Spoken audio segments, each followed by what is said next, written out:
Subscribe کیجئے ہمارا channel اور دبائیں اس بیل آئیکن کو تاکہ آپ کو ریگولر نوٹیفیکیشن اپڈیٹس مل سکیں۔ میں 4 حوالے دوں گا، جتنی بات بھی مکمل ہو گئی کہ انسان کا شرف کیا ہے۔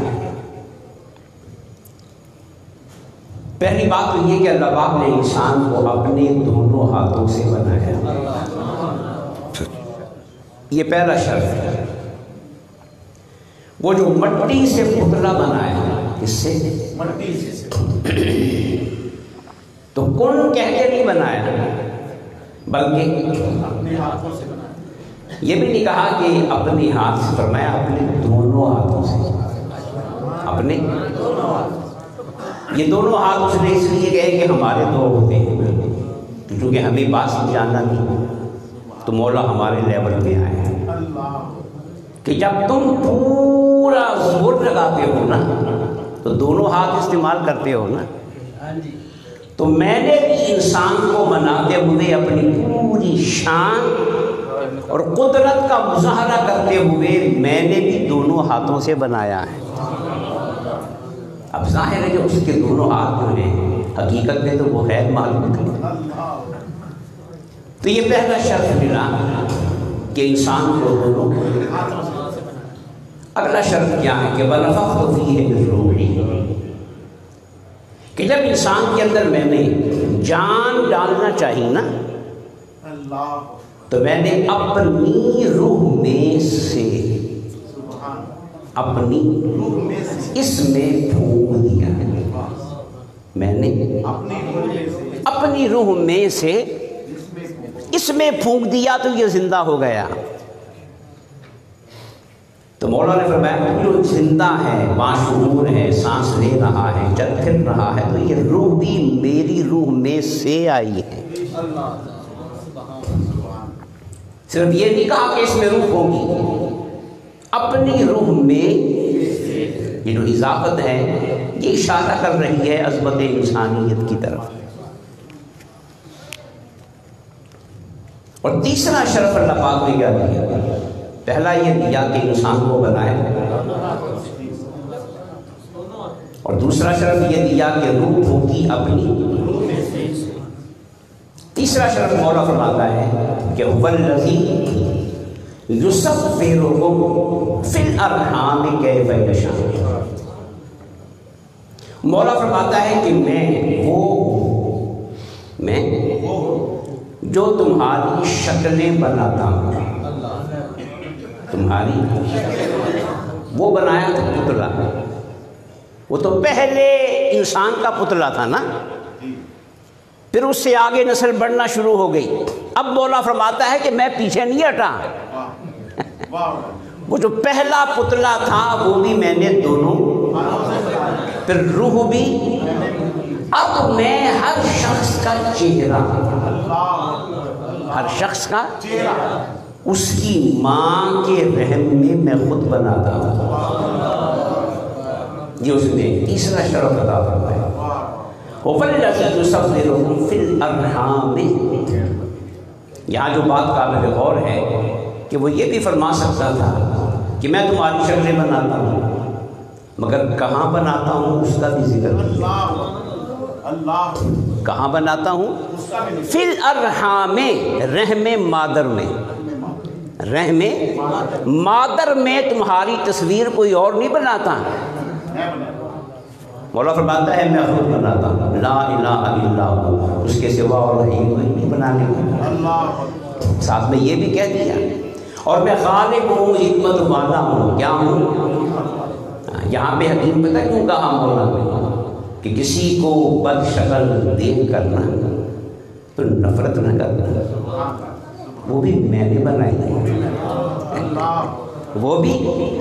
اب آپ کہو گے بھی اس کے نقش بڑے اچھے ہیں دیکھنے میں، اس کے نقش دیکھنے میں اچھے نہیں، تو پھر پریشان نہ ہونا، یہ میری حکمت ہے، میں حکیم ہوں، حکمت والا ہوں، تو میری حکمت کا تقاضا ہے کس کو کیسا بنانا ہے۔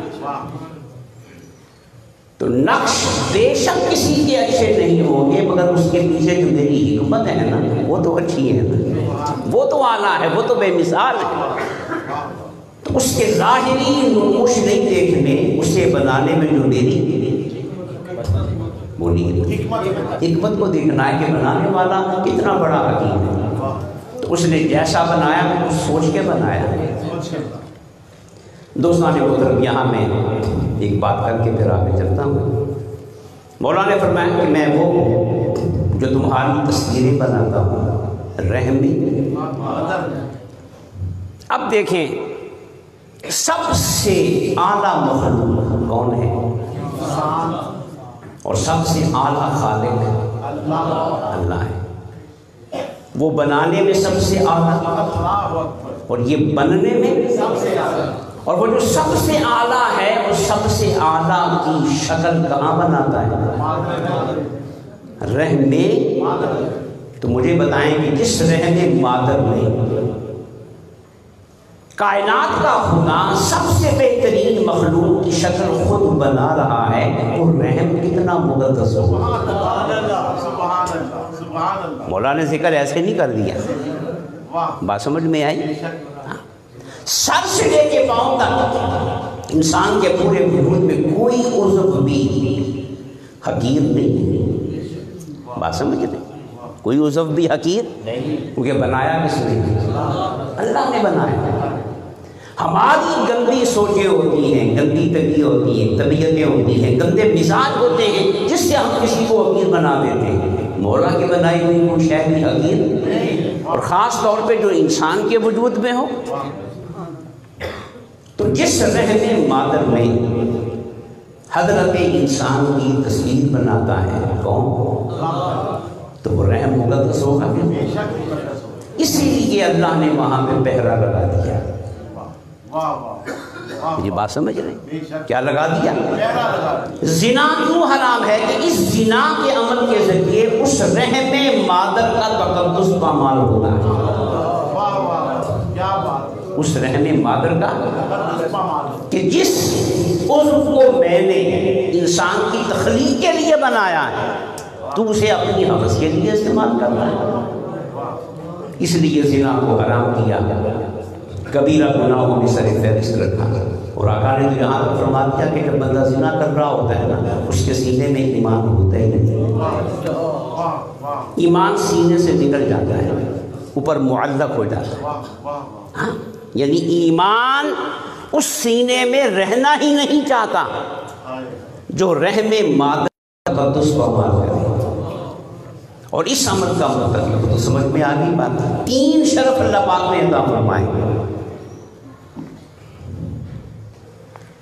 کہ پہلا شرط کیا ہے کہ انسان کو دونوں، ذرا بولتے ہیں، اور پھر اس میں روح اپنی، پھر دنیا میں آتے ہوئے اس کا چہرہ بھی خود بنایا رحم مادر۔ اسی لیے چونکہ رحم مادر میں حضرت انسان بنتا ہے اور انسان اپنی فطرت میں جنتی ہے،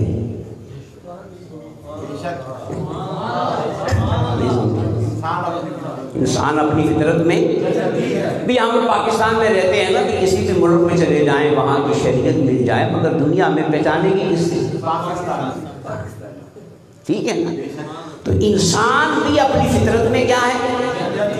بولیں، بس مولا نے اس انسان میں جو خوبیاں رکھی تھی نا اس دنیا میں بھیج کے مولا ان خوبیوں کو دیکھنا چاہتا تھا، ان خوبیوں کو دیکھنا چاہتا تھا، اور خلیفہ بنا کے اس کی شان خلافت کا نظارہ پوری دنیا کو کروانا چاہتا تھا۔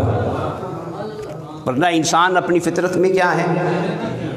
اور یہ جو جنتی مخلوق ہے یہ تیار ہوتی ہے رہنے، تو پھر مولا نے اسی ماں کے قدموں کے نیچے جنت کو رکھ دیا ہے کہ اے ماں تو وجود بخشے جنتی مخلوق کو، وجود بخشے، اسے اپنے وجود سے وجود دے، اپنے جسم کو اس پہ قربان کر دے، اپنی جوانی کو حسن کو اس پہ قربان کر دے، اسے 9 مہینے پیٹ میں رکھے کر 10 12 15 سال تک جوان کرتے ہوئے ساری صلاحیتیں صرف کر دے تو پھر تو جنت کی محتاج نہیں ہے، بلکہ جنت کو ہم نے تیرے قدموں کے نیچے رکھ دیا۔ دوستان محترم، یہ 3 شرف تو اللہ پاک نے ہمیں عطا فرمائے۔ پھر دوہرا دیں کہ بنایا دونوں اپنے ہاتھوں سے، دونوں اپنے، اور روح پھونکی اپنی روح میں سے، اور ہماری تصویر بنائی کہاں؟ رحم مادر میں۔ اب یہ تو بھی جسم بن گیا، کیا بن گیا؟ پھر اس مقدس انسان کو سجانے کے لیے، سنوارنے کے لیے، شیطان سے بچانے کے لیے اور پستیوں سے نکال کر بلندیوں پہ فائز کرنے کے لیے مولا نے آمنہ کے لال کو بھیجا۔